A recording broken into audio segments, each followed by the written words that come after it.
Those of you who know me here on Seahawks Today, I'm your host, Will Ortner, know that I don't like it when people run me around or don't give me the true and full story. And I feel like the Indianapolis Colts are doing that with us right now with Phillip Rivers. I just watched a press conference where the Colts trotted Phillip Rivers out and everyone had some ha-has. Look, he's a grandfather. He's out at practice. He's doing this thing. But we don't know yet if he's actually going to be the quarterback that goes out and plays. Stop it. Just stop it. Phillip Rivers, bold take by Will Ortner, is going to play on Sunday against the Seattle Seahawks. What does that mean and how did the Seahawks stop him? Well, I'll let you know in today's video. But this is why you don't want to miss out on anything going on with the Seahawks. So subscribe to the channel for breaking news. This video just got made as soon as I got done watching the presser. It is the most up-to-date on the Phillip Rivers situation. Make sure that you subscribe to the channel. As soon as news breaks, I got a video coming out for you that you don't want to miss.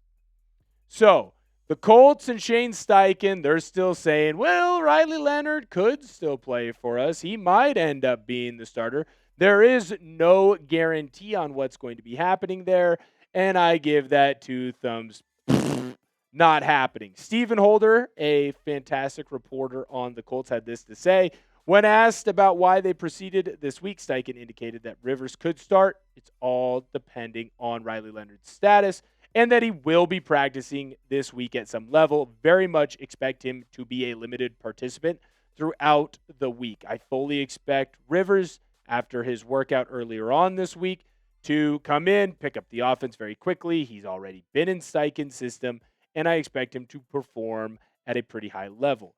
In my eyes, why would you sign 44 grandfather Phillip Rivers and not play him? Now, this isn't an attack necessarily on Riley Leonard. This isn't necessarily a bolstering of Phillip Rivers. To me, it just doesn't make sense for a player to come out of retirement, especially when he was a semifinalist to be in the Hall of Fame, to not play him, especially when this was Leonard's stat line last week. Now, Leonard's really only seen time in 2 games this year for the Colts. This was the most time that he's had after Daniel Jones tore his Achilles.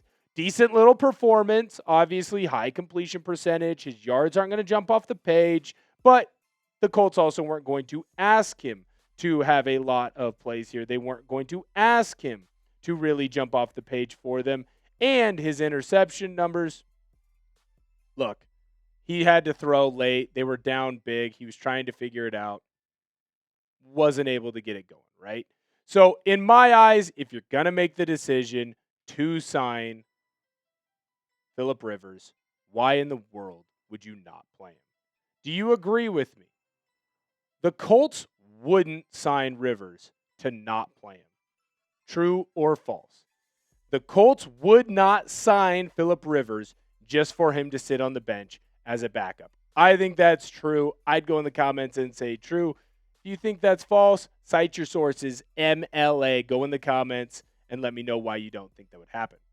Now, this is a direct quote from Phillip Rivers in that press conference. I wasn't hanging on to any hope of playing again. So basically, he was like, dude, I'm done. My career is over.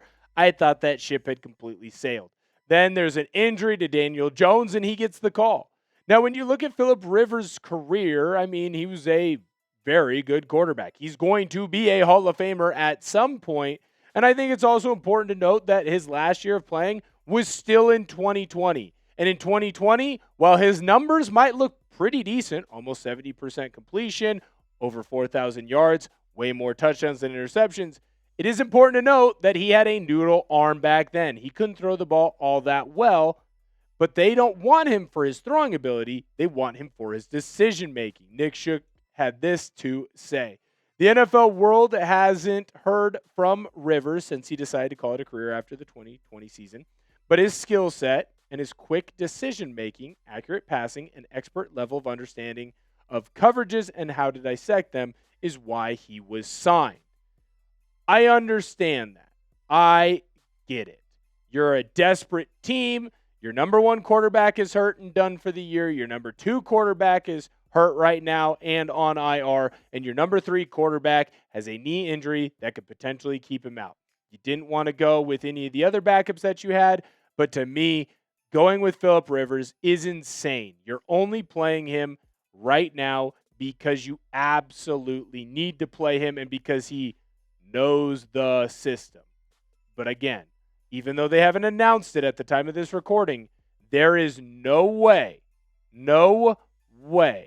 that the Colts would sign Rivers and not play him.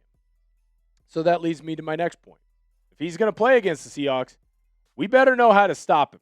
So what are the Seahawks going to have to do? What do they need to do to make life uncomfortable for Phillip Rivers and that Indianapolis Colts offense? We're going to dive into that in just a moment.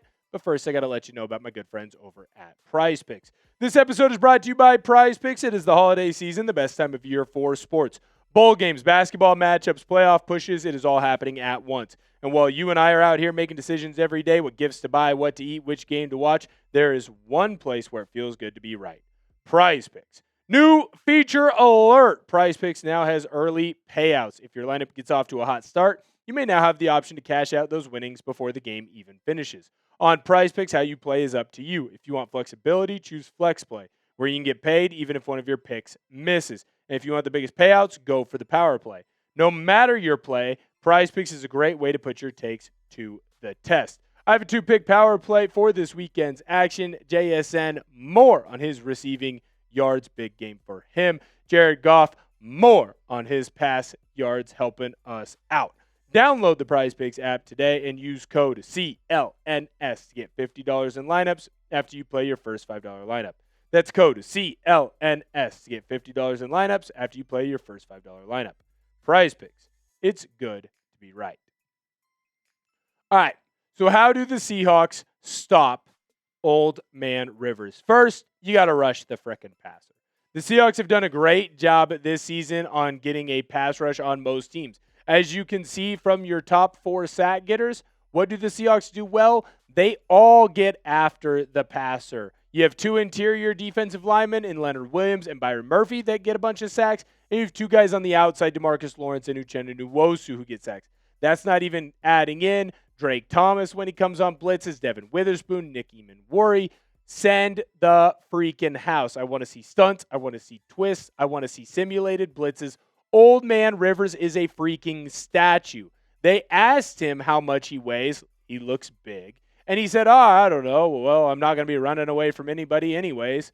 Well, you might have to try, Phillip. You might have to try.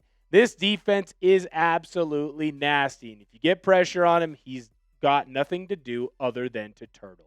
Phillip Rivers doesn't want to take a hit because it's really going to hurt.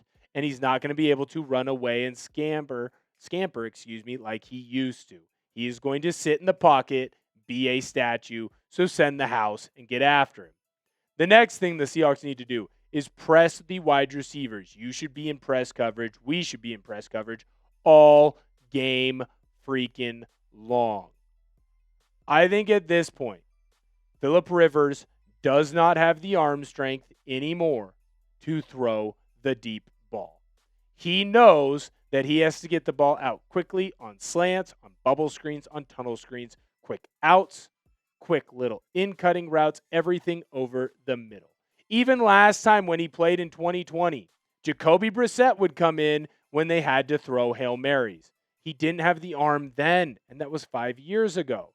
So how is he going to have the arm now? If you're in press coverage, that's going to keep the corners as sucked up and as tight as they can to the wide receivers. And understand, hey, if you want to throw one safety deep, cool. Throw Kobe Bryant back there. Phillip Rivers isn't going to throw the ball back there. And if he does try to, you'll be able to have the players to come up with an easy interception. So press him. Don't let them catch anything easy short. I do want to ask you this because we haven't so far this week. What is your score prediction? Whether it is Phillip Rivers, like I think, or Riley Leonard, potentially, or whoever else plays quarterback for the Colts, maybe Uncle Rico. Let me know what you think the score is going to be. I think that the Seahawks come out on top of this one. Right now, I think I'm leaning to a Seahawks 35, Indianapolis Colts 10. They'll find a way to get Rivers a touchdown some way, somehow. Let me know what you think the final score will be down below in the comments. The last thing the Seahawks have to do, stop the run. If the Seahawks load the box, they play press coverage, and they're ready to run simulated pressures, they are going to be able to get in the backfield and stop Jonathan Taylor before he gets started.